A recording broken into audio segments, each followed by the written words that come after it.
is Helen Keller. I played You the- are Huey Lewis. Go. You know, I played D&D, so we need some guys. Yeah. So I'm I want a new drug. Huey Lewis. One that won't make me sick. One that won't make me so wild. Baby, well, let's do That's that. got a guitar. Check Yeah. him out. He's over there. Yeah. immediately Okay. drop acid. Yeah. No, that's what was that? The Peter Fonda, the Peter Fonda workout. It's where you drop a hit of acid and then go bug your sister for money. I'm sorry. Anyway.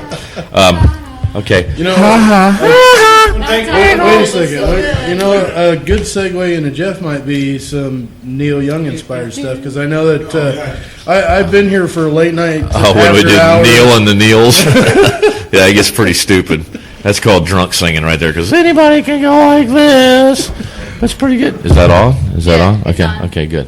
All right. I just sometimes can't tell. I'm going to let Jeff get up here and do a little bit of Neil. You got a little Neil you can Yeah, do? I got a little Neil. Yeah, you got a little Neil? What's your name? Neil and Bob, or is that what you do? Stop it. Hello. Is this on? Springsteen's got an underbite. You ever notice that? My head, hurt my face, and burn all my hair. Oh no. Stupid guy. Oh, I'm on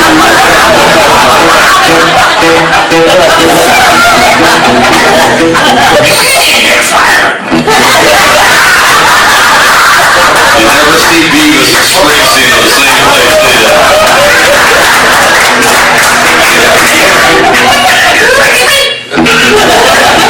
They're back! Beavis and Butthead, they're back. What happened to your arm? You okay? Cool. Shut up, Beavis. A couple in Ohio, years ago, they were suing Beavis and Butthead because their kids set their trailer on fire. I watched Daffy Duck my entire childhood. Never shot anybody's beak off, okay?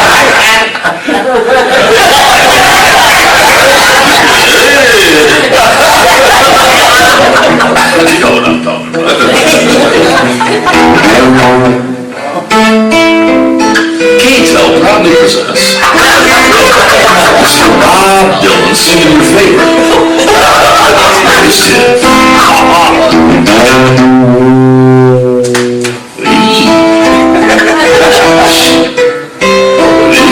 Go.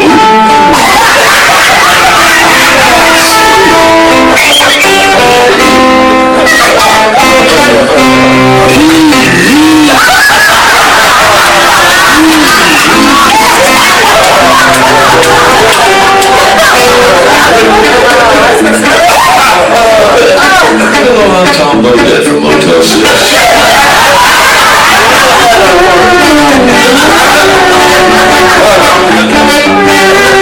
Every room has a phone.